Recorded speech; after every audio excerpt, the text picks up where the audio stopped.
যা সব বাঁশ খুলে নিল গো। যা এই বাঁশ খুলছিস কেন? বলো তোমরা বাঁশ খুলো না। এই এই এই এই এটা কি হয়েছে দেখ। এতে যা সকাল থেকে উঠে এটাকে হাতে নিয়ে বলছো যা ফেটে গেছে বেলুনটা। যা ওরে বাপরে যা। আচ্ছা রাই হাই করে দাও, একটু হাই করে দাও ক্যামেরায়। আচ্ছা good morning, good morning Rahi. Rahi পুজো শেষ হয়ে গেছে, বাঁশ খুলে নিচ্ছে, তাই ওর খুব মন খারাপ। ও মা মন খারাপ মা, বাঁশ খুলে নিচ্ছে আর ও বলছে যা যা যা। ও মা তোমার মন খারাপ? ও শোনা মন খারাপ বাবা রে। Hey guys, welcome back to our new blog. আশা করছি তোমরা সবাই খুব ভালো আছো, সুস্থ আছো আর আমাদের মতো দারুণভাবে দিন কাটাচ্ছো। পুজো শেষ হয়েছে, তারপরে আজকে যাচ্ছি হচ্ছে একটু মায়াপুরে। সকালবেলাতে ঘুমাচ্ছিলাম, দিদিভাই ডাকলো, ডেকে বললো তাড়াতাড়ি করে ওঠ, রেডি হ, মায়াপুর যাব। আমাদের কিন্তু যাওয়ার কথা ফার্স্টে ছিল না, দাদা যাচ্ছিল ওদিকে কি কাজে, তো ও বলেছে যে তাহলে আমরাও যাব। তো এখন মেয়েগুলোকে রেডি করিয়ে খাইয়ে দাইয়ে স্নান করিয়ে এখন ওদেরকে মানে পুরোপুরি রেডি, আমিও রেডি, কিন্তু এখন আমার খিদে পেয়ে গেছে। ওই জন্য আবার পিসিকে বললাম পিসি একটু মাছ ভাজো, একটা মাছ ভাজা দিয়ে একটুখানি ভাত খেয়ে তারপর বেরোবো। কারণ কালকে রাত্রিবেলাতে একটু রোল খাওয়া হয়েছিল আর আজকে আমার সকাল থেকে একটু পেট ব্যথা, তো আমি ভেবেছিলাম কিচ্ছু খাবো না, কিন্তু এখন আবার পেটটা আবার ব্যথা করছে খিদের জন্য। তো ওই জন্য একটুখানি খাওয়া দাওয়া না করে বেরোবো না, ওই জন্য খাওয়া দাওয়া করবো তারপরে বেরোবো। ওখানে ডাল সিদ্ধ, আলু সিদ্ধ আর মাছ ভাজা করে দিয়েছিল, তাই দিয়ে খেয়ে এখন নামছি। ওরা নেমে গেছে আর আমি নামছি। কি কি গরম এখন এই যে কি ব্যাপার, বেরু বেরু বেরু বেরু আরামসে ওরে হাত পা ছড়িয়ে বসেছে গাড়িতে। গাড়িতে দিদিভাই হাত পা ছড়িয়ে বসেছে দেখ। দাঁড়া, হ্যাঁ দাঁড়া, টিপটা খুলে যাচ্ছে, টিপটা খুলে যাচ্ছে, দাঁড়া। বুনু যা রে ওর কাছে যা, বুনু বুনু যা ওর কাছে যা। আই আই করছে ও, কই কই মুখ দেখি, মুখ দেখি। এই দেখ কি করছে দেখো, দিদি ওকে কোলে নেবে। আয় আয় আয় আয়, ওই দেখো কি করছে রে দুটোতে মিলে। আয় আয় আয় বুনু আয়, ওর কোলে যা, ওর কোলে যা, বসগা যা।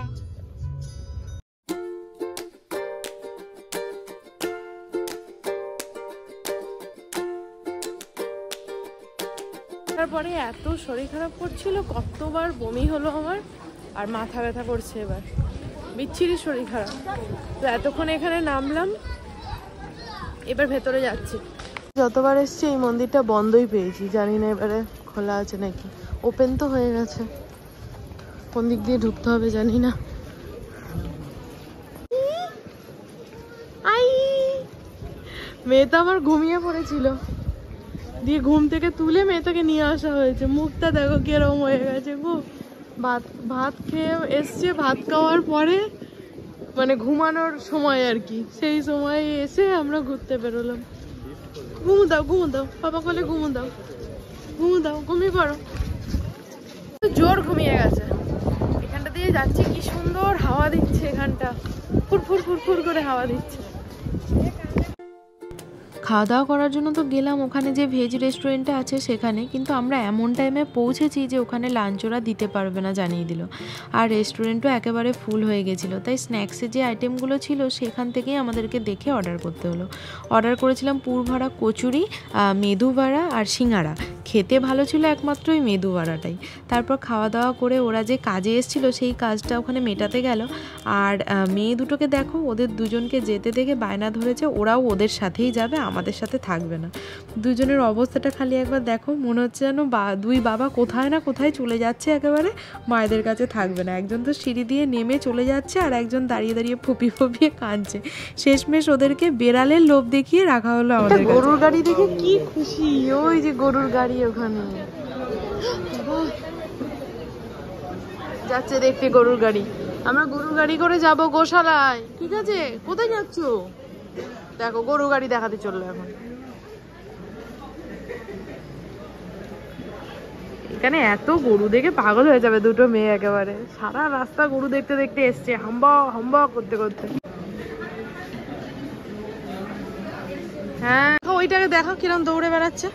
আস্তে মা আস্তে, চলো চলো এইদিকে এইদিকে এইদিকে এইদিকে এইদিকে, ওইদিকে চলো চলো চলো চলো চলো চলো চলো, আস্তে আস্তে আস্তে আস্তে আস্তে, পড়ে যাবি দেখেছিস।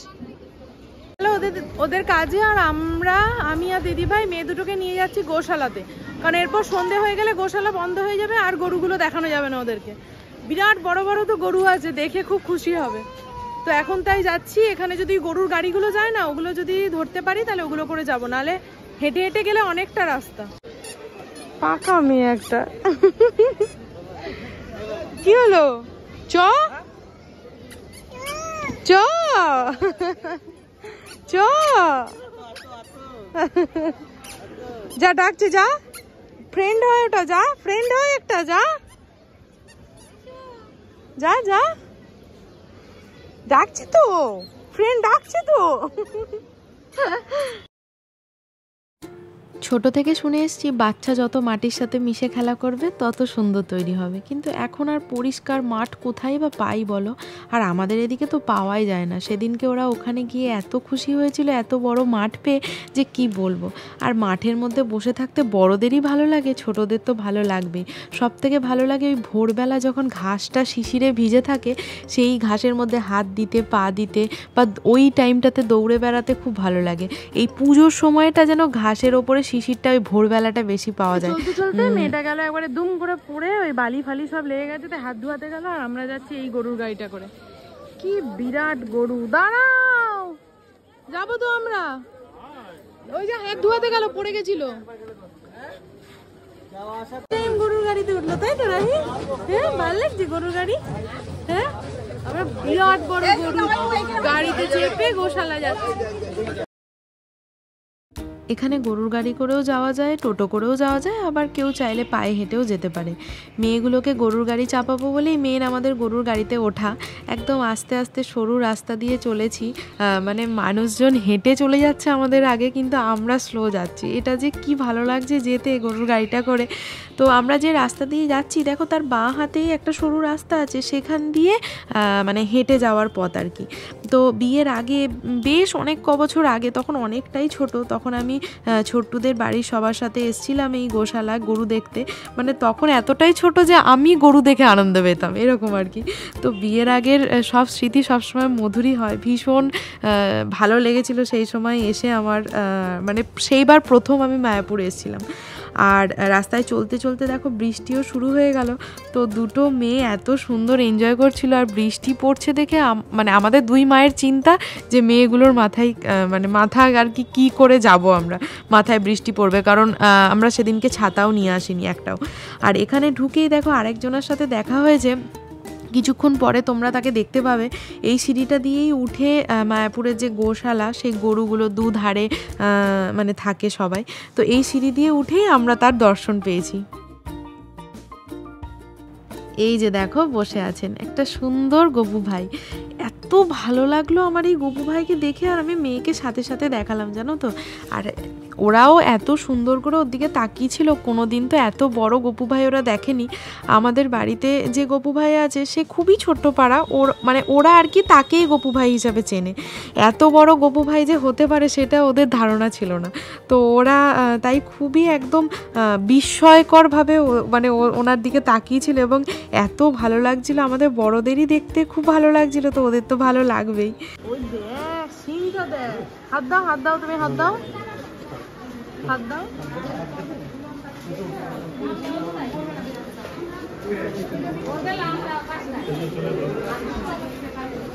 হাবাকে টাটা করে এলে?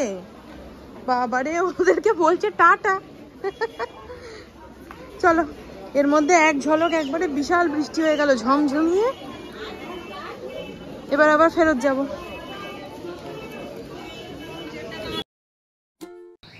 আর এই দিনকে আমরা প্রায় সব সময়ই এই গপু ভাইটার সাথে সাথেই ছিলাম।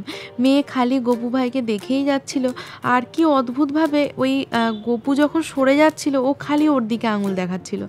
মেয়েকে সেদিন জিজ্ঞেস করলাম, তুমি একটা গপু ভাই নেবে? বলছে হ্যাঁ। আমিও বলেছি বেশ মা, তোমায় এনে দেবো।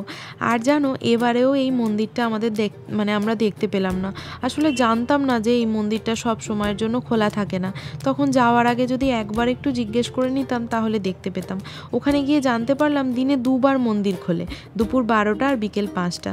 এই টাইম দুটোর মধ্যে যারা মন্দিরে প্রবেশ করতে পারবে একমাত্র তারাই দর্শন পাবে। দেখি নেক্সট টাইম আবার যখন আসবো নিশ্চয়ই দেখতে পাবো। প্রায় সন্ধ্যা তো নেমেই এলো, এবার যাব মেন যে মন্দিরটা সেখানে। সন্ধ্যা আরতিটা দেখতে কি যে ভালো লাগে, আর মনটা ভীষণ ভালো হয়ে যায়। ভেতরে তো ফোন অ্যালাউ করে না, তাই এখানে আমরা জুতো আর ফোন জমা রেখে ভেতরে যাব। মনে হয় সকাল 9টার দিকে একবার ফোন অ্যালাউ করে, জানো আগেরবার যখন এসছিলাম তখন শুনেছিলাম। তো চলো ভেতরে যাওয়া যাক। আর আমরা গেছিলাম সেদিন একটা অদ্ভুত জিনিস লক্ষ্য করেছিলাম, জানো ভীষণ গরম ছিল সেদিনকে। চারিদিকে কোথাও হাওয়া নেই, এক ফোঁটা গাছের পাতা নড়ছে না, কিন্তু মন্দিরের সামনেটায় কি দুর্দান্ত হাওয়া দিচ্ছে। ভগবানের কি অদ্ভুত সৃষ্টি। মন্দিরের সামনেটায় দাঁড়িয়ে মনে হচ্ছে চারিদিকে অনেক হাওয়া, ওখান থেকে যেই সরে যাচ্ছি আবার ভ্যাপসা গরম। এই জিনিসটা আমাকে মানে ভারী অদ্ভুত করেছিল আর কি, আমি খুব অবাক হয়েছিলাম এটা ভেবে। আর তোমরা যারা ওখানে যাও, তোমাদের সাথে যদি এরকম ঘটে থাকে বা ফিউচারে যারা যাবে তাদের সাথে যদি এই জিনিসটা ঘটে থাকে বা খেয়াল করো, অবশ্যই আমাকে এই কমেন্ট বক্সে একটু জানিয়ে যেও। সন্ধ্যা আরতি অর্ধেকটা হতে হতেই আমরা বেরিয়ে এলাম অর্ধেকটা দেখে। আর আজকে রাহি ভীষণভাবে এনজয় করেছে এই আরতি দেখা।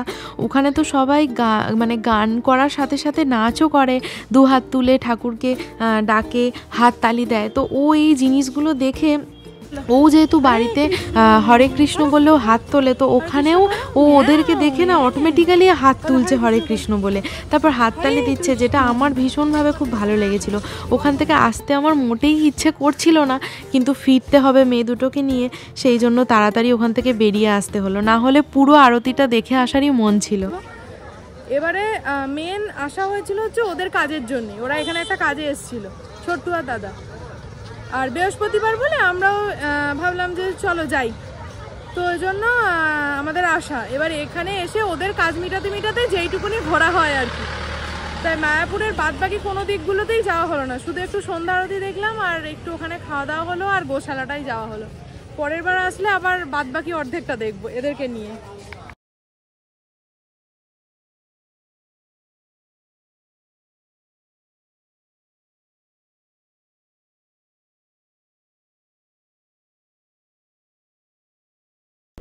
আজকে সারাদিন সেরকমভাবে খাওয়া দাওয়াই হলো না, তাই সন্ধ্যায় ওই রেস্টুরেন্টটায় গিয়ে একটু চাউমিন নিয়েছিলাম। ওটা বেশ ভালোই ছিল খেতে, 1 প্লেটই নিয়েছিলাম, 4 জন মিলে ভাগাভাগি করে খাওয়া হলো।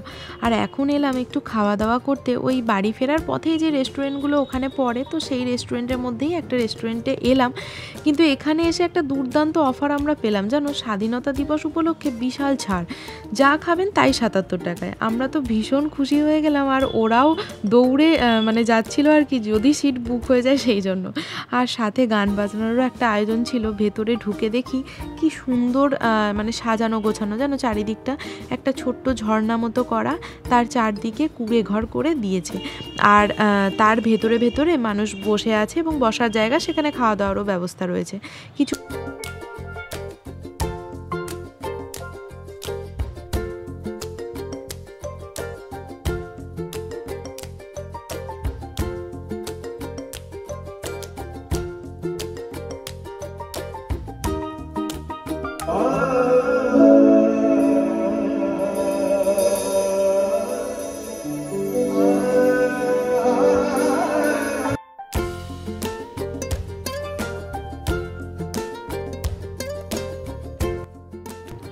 আর এই যে ভেতরের ভিড়টা খালি দেখো, না জেনে এসে ভালোই হলো বলো, যা খাবো তাই 77 টাকায়।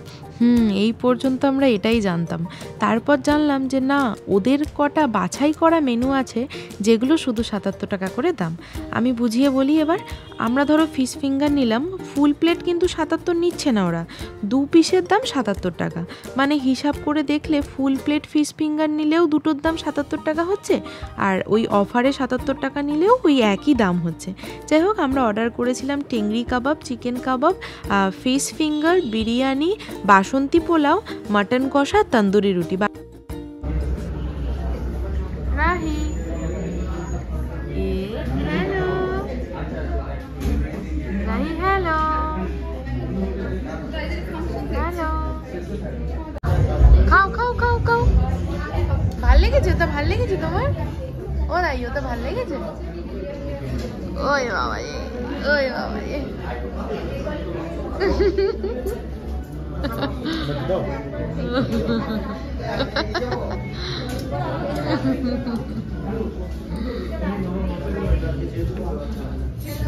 দেখো আবার তুলবে। হ্যাঁ হ্যাঁ, এবার খাইয়েই যাবে।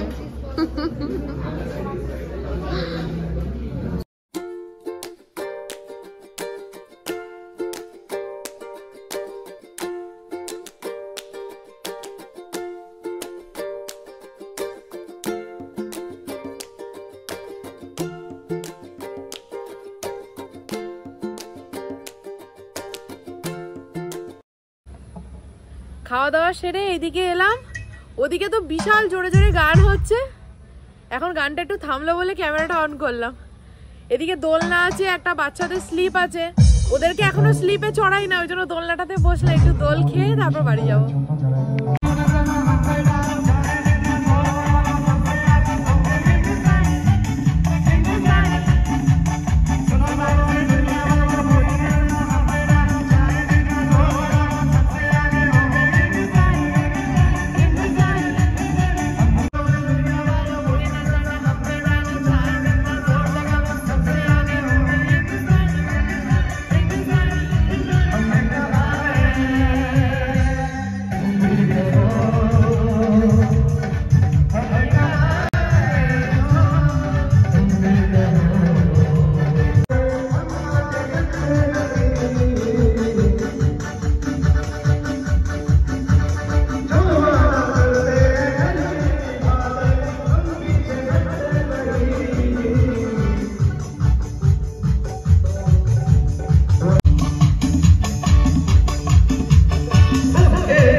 আজকে অহিরানির মোটামুটি রেস্টুরেন্টে আসা সমস্ত কাস্টমারদের আপ্যায়ন করতে করতেই কেটে গেছে।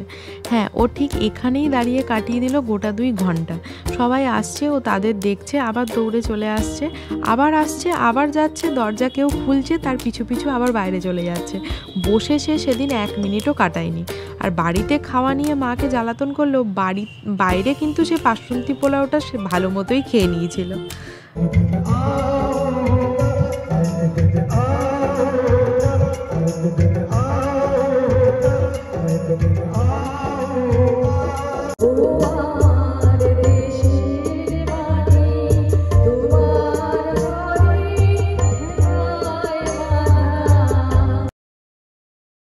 তো চলো, অনেকটাই মজা হলো, এখন বাড়ি ফেরার পালা। জানো, আমার 4th অ্যানিভার্সারিতে ছোট্টু আমাকে এখানে নিয়ে এসে সারপ্রাইজ দিয়েছিল। এই যে সোজা হাঁটছি, হেঁটে গিয়ে যে বিল্ডিংটা ধাক্কা খাচ্ছে, দেখা যাচ্ছে যে ইয়েলো কালারের বিল্ডিংটা, ওইটাতে। এই রাস্তায় তো পরপর অনেক কটাই রেস্টুরেন্ট আছে এবং প্রত্যেকটা রেস্টুরেন্টই ভীষণ ভালো। তো সেবার ও আমার জন্য কিছু একটা করছে, এটা আমি আন্দাজ করেছিলাম, কিন্তু কি সারপ্রাইজ সেই ব্যাপারে আমার কোনো ধারণাই ছিল না। তো খুব সম্ভবত রসিক বাঙালি নাম হবে রেস্টুরেন্টটার। তো এখানে এসেছিল যে লাল গাড়িগুলো রয়েছে, সেই গাড়িগুলোর ওখানেই ওর গাড়িটা দাঁড় করানো ছিল এবং পেছনের ডিকিতে বেলুন দিয়ে, তারপর বিভিন্ন ফটোস দিয়ে, কেক দিয়ে সাজানো ছিল। এবং এখানে এলাম বলে তোমাদের সাথে শেয়ার করলাম। জাস্ট বেশ মানে ভালো লেগেছিল আমার সে বছর। হ্যাঁ, আমি ভাবছি আমার মাম্মাটা কোথায় গেল, কোথায় গেল? হ্যাঁ মামা, মামার মাথায় প্রজাপতি বসেছে, দেখো। ফু দিয়ে উড়িয়ে দাও তো, ফু দিয়ে উড়িয়ে দাও, নাহলে কামড়ে দেবে। মামা, তোর মাথায় বাটারফ্লাই। বাবা, কামড়ে দেবে না তো? মাথায় বাটারফ্লাই বসেছে, তাড়াতাড়ি সরিয়ে দে হাত দিয়ে। ভাবছি এটা কি হয়ে গেল, আমার মাথায় বাটারফ্লাই কেন? আমরা দুজন তাড়াতাড়ি করে চলে এসে গাড়িতে বসলাম। দাদা আর দিদিভাই আসছে। সবার লাস্টে একটা ডেজার্ট খেলাম, ওই শাহি টুকরা, মানে এর আগে আমার মা একবার করেছিল, আমাকে খাইয়েছিল। ওটা হচ্ছে তোমার ওই পাউরুটিকে ডিপ ফ্রাই করে তার মধ্যে একটা ক্ষীর ঢেলে দিয়েছে, দারুণ লাগলো ওটা খেতে। যতগুলো আইটেম খেলাম সব থেকে বেশি ভালো আমার ওটাই লেগেছে। এই চলে আসবি আমার কাছে, চলে আসবি আমার কাছে, চলে আসবি তুই আমার কাছে, চলে আসবি আমার কাছে, চলে এলি আমার। তো আমরা গাড়িতে চেপে পড়েছি, এবার ফিরবো। গাড়িতে তেল ভরতে হবে, তেল শেষ হয়ে গেছে। প্রত্যেকবার জানো তো এইদিকে এসে কৃষ্ণনগরের এদিকে এসেই বাড়ি ফেরার সময় দাদার সঙ্গে ছোট্টু ঝগড়া লেগে যায়। কি নিয়ে জানো? দাদা বলবে ঘাট হয়ে ফিরবো, আর ছোট্টু বলবে নবদ্বীপ হয়ে ফিরবো। দাদার বক্তব্য ঘাট হয়ে ফিরলে তাড়াতাড়ি ফেরা হয়, আর ছোট্টু বলে ঘাট হয়ে ফিরলে পরে আমাকে সেই ঘাটে দাঁড়িয়েই থাকতে হবে বোটের জন্য। তো ব্যাপারটা সেই একই হচ্ছে। তো যাই হোক, চলো ফিরি। আজকের মতো ব্লগটা এইটুকুই থাকছে। যদি কিছু ভালো লেগে থাকে ছেড়ে যাওয়ার আগে অবশ্যই like, comment, share and subscribe করে দিও। সবাই ভালো থেকো, সুস্থ থেকো। তো বাড়ি ফিরে আবার একটু রোল খেতে ইচ্ছা করেছিল বলে পাড়ার দোকান থেকে 2টো রোল অর্ডার করেছিলাম আমি আর দিদিভাই, নিয়ে এখন বাড়ি যাবো। তো চলো টাটা, বাই বাই, ভালো থেকো, সুস্থ থেকো।